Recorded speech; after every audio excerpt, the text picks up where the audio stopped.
Selamat pagi dan salam sejahtera untuk kita semua.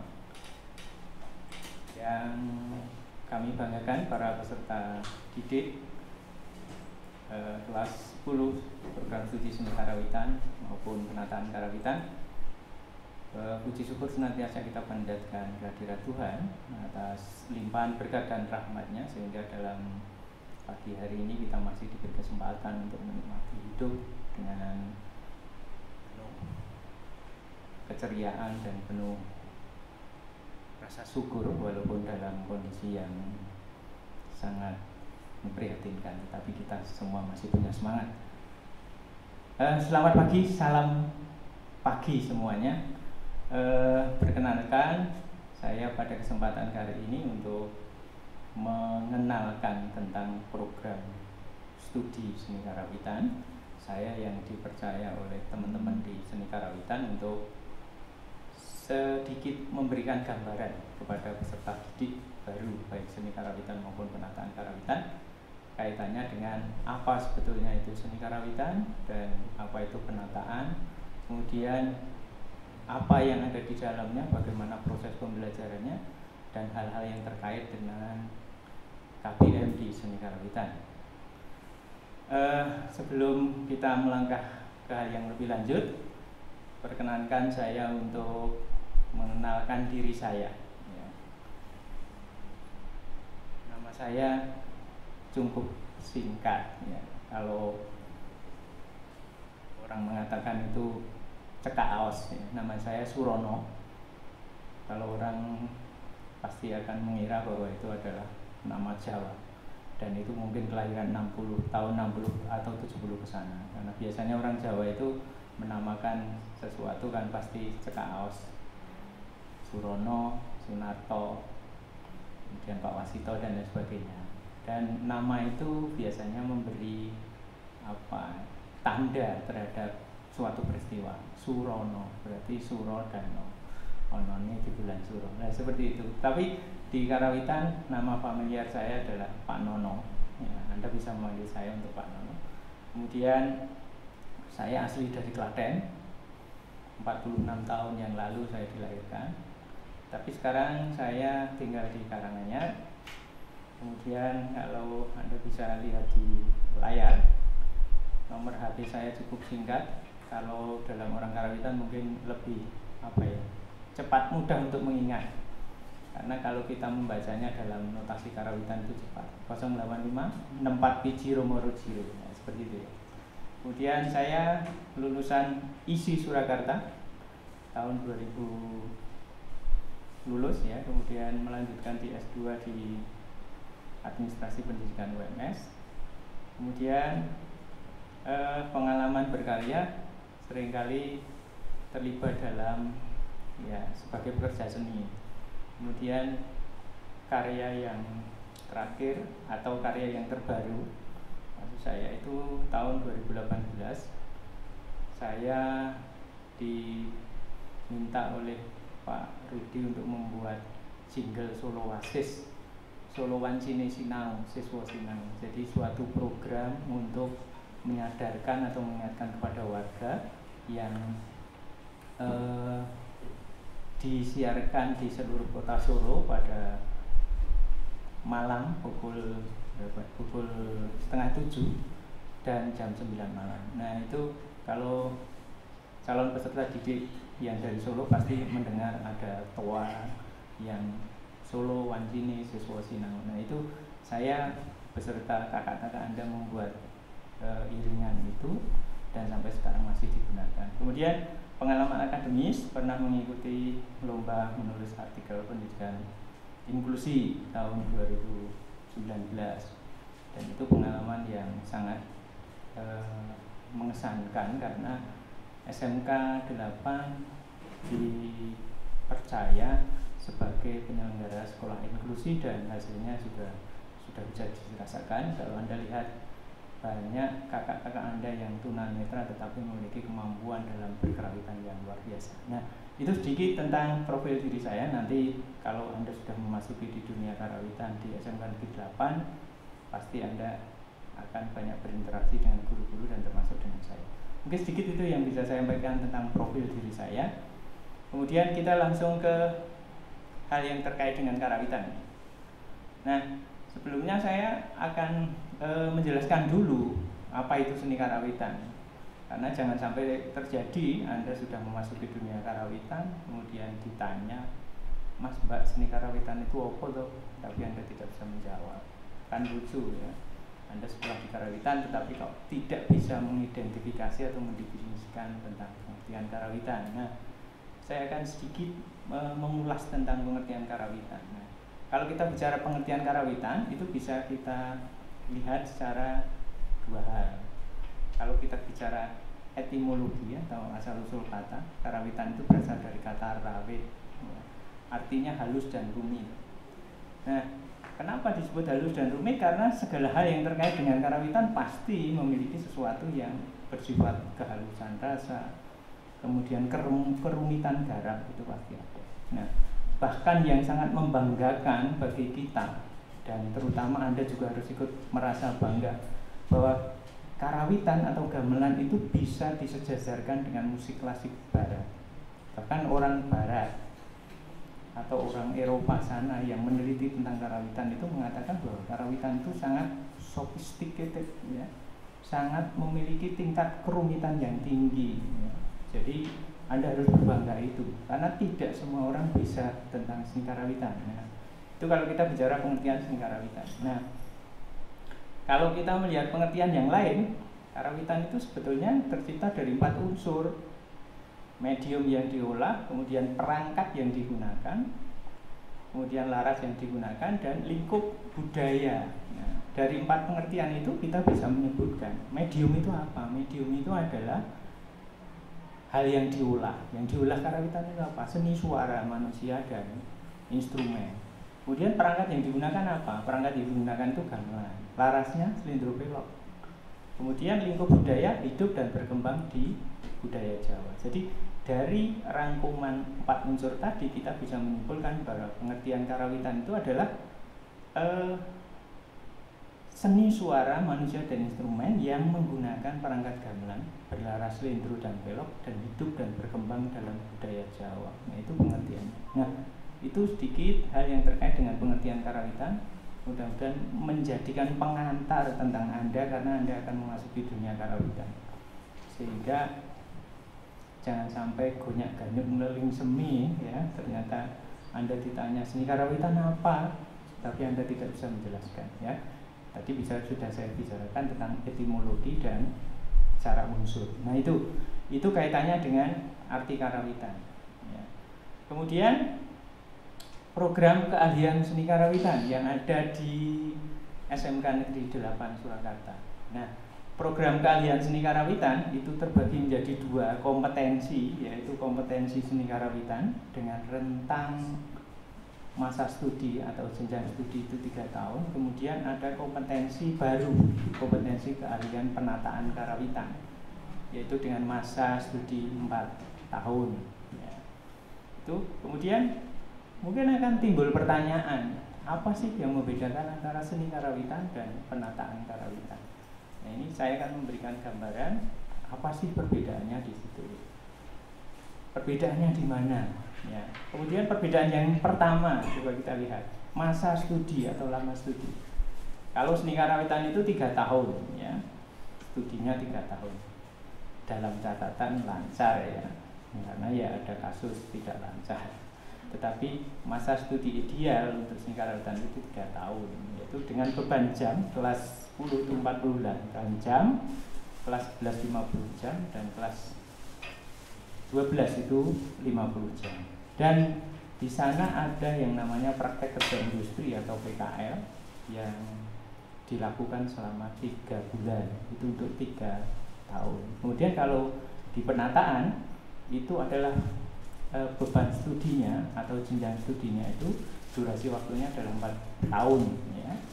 Dengan beban jam kelas 10 48 jam, kelas 11 50 jam, kelas 12 50 jam, dan kelas 13-nya 50 jam. Nah, yang membedakan lagi di prakering, praktek kerja industri. Kalau di penataan itu lebih lama, yaitu dilakukan selama 7 bulan.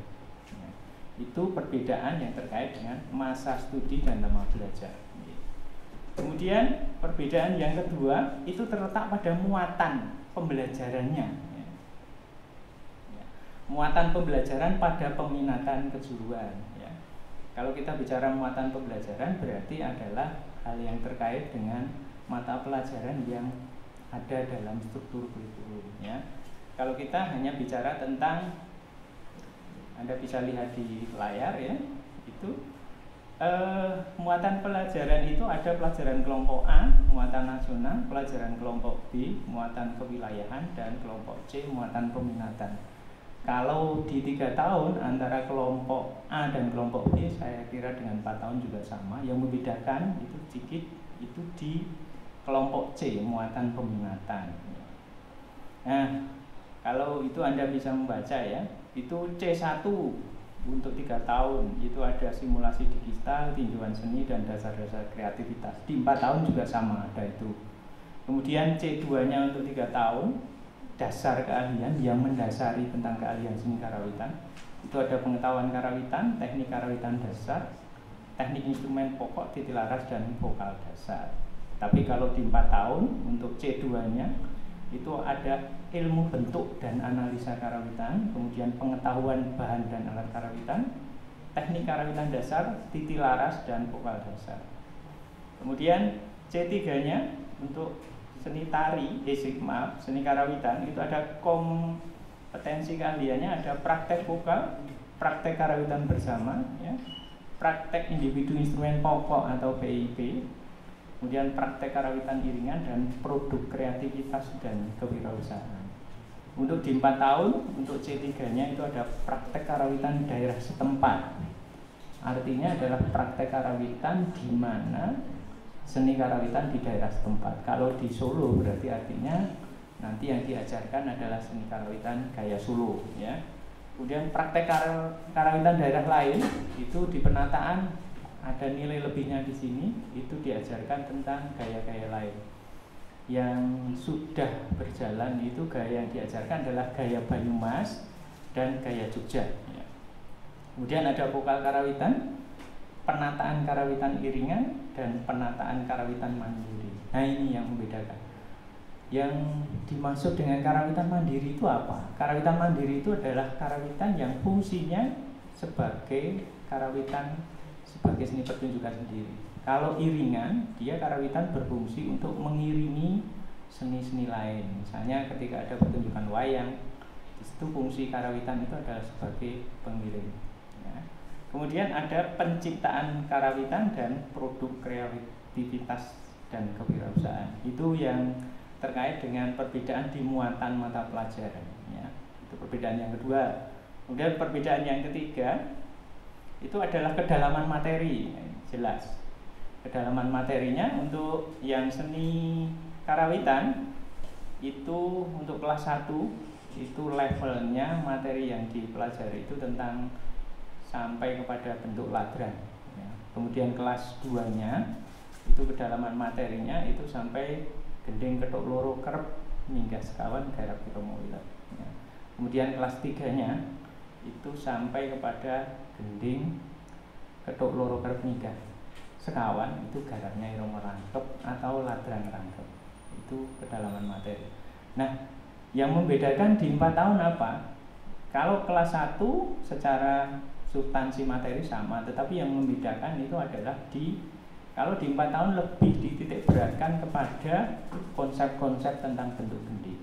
Jadi ladrang, misalnya ladrang itu konsepnya bagaimana, paketnya bagaimana, karena ini berkait dengan nanti ketika penataan. Demikian juga untuk kelas 2 dan kelas 3. Nah, yang dioptimalkan di kelas 4 itu adalah hal yang terkait dengan pengalaman di lapangan, terkaitnya di praktiknya. Tadi kalau di penataan itu 4 tahun, itu kelas 4-nya itu akan dilakukan praktik selama 7 bulan. Itu anak dibekali atau diminta untuk mencari pengalaman-pengalaman tentang gaya-gaya lain dan berguru kepada Dudi. Kalau kaitannya dengan sini, Dudi itu adalah empu karawitan atau seniman yang sudah memiliki kapasitas dalam dunia karawitan. Nah, itu terkait dengan kedalaman materi. Ya. Kemudian yang keempat jelas output atau lulusan, produk lulusannya apa. Kalau S1 seni karawitan itu outputnya adalah mencetak pelaku seni itu dalam tingkat pengerawit tingkat madya. Kemudian kalau penataan karawitan itu lebih ditekankan kepada seorang penata atau seorang komposer atau seorang yang berkreativitas. Apakah seorang penata juga tidak pelaku? Ya pelaku sama saja. Terus ada juga pertanyaan, nah apakah keahlian seni karawitan tidak bisa menjadi seorang penata? Bisa saja. Itu sangat tergantung kepada kemampuan individual. Ya. Bisa jadi seorang yang lulusan 3 tahun bisa menjadi komposer karena kemampuannya juga luar biasa. Tapi yang membedakan adalah di penataan itu dibekali dengan hal-hal yang terkait dengan konsep menata, konsep mengaransemen, hal-hal yang terkait dengan kreativitas. Itu yang membedakan di situ. Nah, itu ya. Jadi perbedaan antara 3 tahun dan 4 tahun, mudah-mudahan itu bisa memberikan gambaran kepada Anda. Ya, paling tidak ada deskripsi dalam benak Anda, sehingga ada konsep yang membedakan itu sebetulnya apa. Itu. Dan saya lanjutkan terkait dengan fasilitas atau ruang yang ada di karawitan yang menunjang untuk proses pembelajaran. Ya. Kalau kita bicara fasilitas, secara ideal fasilitas di karawitan ya sudah mencukupi ya, karena terdapat 6 studio karawitan yang di dalamnya memuat perangkat gamelan ageng secara komplit. 6 perangkat gamelan slendro belok ya, gamelan ageng, ada 6 ruang. Itu saya kira sudah ideal mencukupi untuk pembelajaran baik seni karawitan maupun penataan. Kemudian ada 2 ruang studio praktek individu instrumen pokok ya. Instrumen pokok itu instrumen yang berperan penting dalam proses KBM. Bukan berarti yang lain juga tidak penting, tetapi yang disebut penting di sini adalah tingkat penguasaan itu lebih berat dibanding dengan rincian lain. Kalau di karawitan kayak Solo itu yang tergolong dari rincian pokok itu ada 4, yaitu rincian rebab, kemudian rincian kendang, rincian gender, dan vokal sinden. Di fasilitas ruang itu semuanya sudah ada 2 ruang rincian rebab, pembelajaran rincian rebab, 2 ruang pembelajaran rincian kendang, 2 ruang pembelajaran rincian gender, dan vokal sinden. Nah, itu untuk ruang praktek, saya kira itu sudah ideal dan mencukupi ya. Kemudian yang membanggakan juga bahwa di karawitan itu sekarang sudah ada 2 lantai. Lantai atas itu untuk ruang teori, jadi saya kira itu sudah mencukupi untuk pembelajaran praktek teori. Nah, itu kaitan dengan fasilitas ruang praktek ya. Kemudian bagaimana dengan SDM atau guru pengajarnya ya. Guru praktek karawitan itu berjumlah 17 guru yang kesemuanya memiliki kompetensi dan sertifikasi di bidang seni keahlian karawitan, dan kebanyakan juga berperan sebagai praktisi seni karawitan atau pengerawit. Jadi selain sebagai guru, dia juga sebagai pelaku seni yang di luar ya. Sehingga secara praktek juga dianggap sudah mumpuni. Dan yang menjadi catatan kita, hampir sebagian besar itu adalah alumni dari SMK Negeri 8 Surakarta, hampir 80%. Nah, artinya apa? Sehingga ketika beliaunya masih ngangsu kawruh atau menuntut ilmu di SMKI sini, sampai dia ke jenjang perguruan tinggi kemudian sampai mengajar, punya banyak pengalaman yang luar biasa, sehingga pengalaman itu dia terapkan ketika dia menjadi guru, sehingga progres untuk kemajuan seni karawitan itu menjadi hal yang diprioritaskan dan sangat tercapai dengan membanggakan ya. Itu kaitannya dengan SDM. Nah, untuk mengenal lebih dekat tentang guru-guru yang nantinya akan mengajar Anda, Ini saya sudah akan menayangkan satu persatu ya. Yang pertama Bapak Sri Winarno. Ini dulu mantan ketua program studi, tapi sekarang mendapat tugas lain ya. Ini adalah guru yang mengajar di kelas 1 nanti teknik karawitan dasar ya. Ini juga alumnus dari sini juga. Kemudian yang kedua adalah Bapak Sudarso. Ini mengajar PIP Rebab kelas 1 dan untuk mapel-mapel teori karawitan. Beliau juga kesampiran tugas untuk menduduki sebagai manajemen di SMK Negeri 8 ya. Kemudian kita mempunyai 2 empu atau guru senior ya. Yang pertama Ibu Sri Nartuti ya. Ini spesialisasi di sinden. Itu empu kita karena hanya untuk sinden yang sepuh hanya ini ya. Dan dia juga mahir dalam rebab. Rebabannya sangat luar biasa. Kemudian yang kedua adalah Bapak Sunarto. Ini sudah mendekati masa purna sehingga dia banyak pengalaman tentang dunia karawitan. Nah, kemudian saya sendiri nanti saya mengajar di kelas 2 praktek karawitan bersama.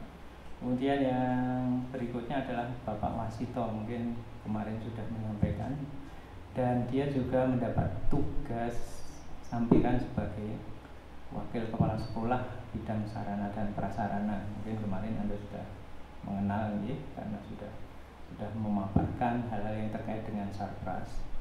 Beliau akan mengajar PIP Gender kelas 1 dan mengajar di kelas 3 dan 4 untuk penataan ya. Kemudian berikutnya adalah Bapak Dwi Priyo Sumarto ya. Pak Priyo ini sangat terkenal sebagai salah satu aset komposer di SMK Negeri 8 Surakarta. Karya-karyanya sangat banyak dan pengalamannya sangat luar biasa, tingkat internasional, nasional maupun lingkup kita, dan sering pentas secara akbar tentang gamelan modern atau kreativitas karawitannya. Beliau baru saja masih menempuh S2 di ISI Surakarta. Kemudian yang berikutnya adalah Bapak Happy Budi Kurniawan SSN ya. Dia akan mengajar PKB ringan tari. Kemudian berikutnya Bapak Aristiono, alumnus ini juga mengajar kendang dan PKB ringan tari kelas 2. Kemudian ada Pak Darmanto, ini juga alumnus ini juga akan mengajar PIP Gender, PIP Rebab ya. Kemudian berikutnya ada Pak Joko Hirmawan ya. Pak Joko itu mengajar vokal dan dia sangat wiroswara yang sangat terkenal dan bahkan menjadi salah satu wiroswara andalan Piano Suroto ya. Kemudian berikutnya adalah Pak Yadi. Pak Yadi ini juga alumnus ini akan mengajar rincian gender dan penciptaan karawitan ya. Kemudian berikutnya Pak Purwanto, spesialisasinya di rebab ya. Kemudian ada Pak Rustomo Widodo Muktiono. Beliau akan mengajar PIP Kendang dan ini merupakan salah satu abdi dalam pengerawit Mangkunegaran, sehingga secara kapasitas kepengerawitannya tidak diragukan lagi. Kemudian berikutnya adalah Bapak Wahyudi Taufan Santoso. Nah ini agak unik ya anak-anak, karena beliau itu adalah satu-satunya guru yang alih fungsi. Secara basic dia di pendidikan kimia, tetapi dia intens untuk kemarin ikut program guru alih fungsi menjadi guru produktif seni karawitan. Nah, beliau didaulat untuk mengajar SIMDIK, simulasi digital, karena kemampuan IT-nya di atas rata-rata teman-teman kita ya. Kemudian berikutnya ada Ibu Utami Ciptaningsih. Ini akan mengajar teknik karawitan dasar dan mapel teori. Itu kemudian sekilas tentang perkenalan awal dari guru-guru yang nantinya akan mengajar Anda semuanya.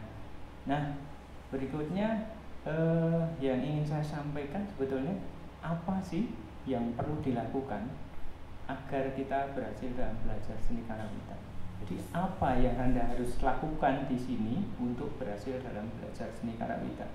Ada beberapa hal yang perlu Anda perhatikan. Yang pertama, itu harus punya ketertarikan dan motivasi dalam diri yang tinggi dalam belajar karawitan. Ini yang terpenting bagi Anda. Saya tidak akan mendikotomi atau memilahkan ketika Anda itu memilih jurusan karawitan itu apakah pilihan sendiri, pilihan orang tua, atau keterpaksaan dalam tanda petik ya. Tetapi ketika Anda sudah dinyatakan diterima di seni karawitan, seharusnya harus mulai untuk merasa tertarik dan termotivasi diri untuk belajar seni karawitan. Itu modal yang utama. Karena tanpa motivasi diri yang kuat, saya yakin Anda tidak akan berhasil. Karena karawitan itu tadi sudah saya jelaskan, halus dan rumit. Karena banyak hal yang harus dipelajari.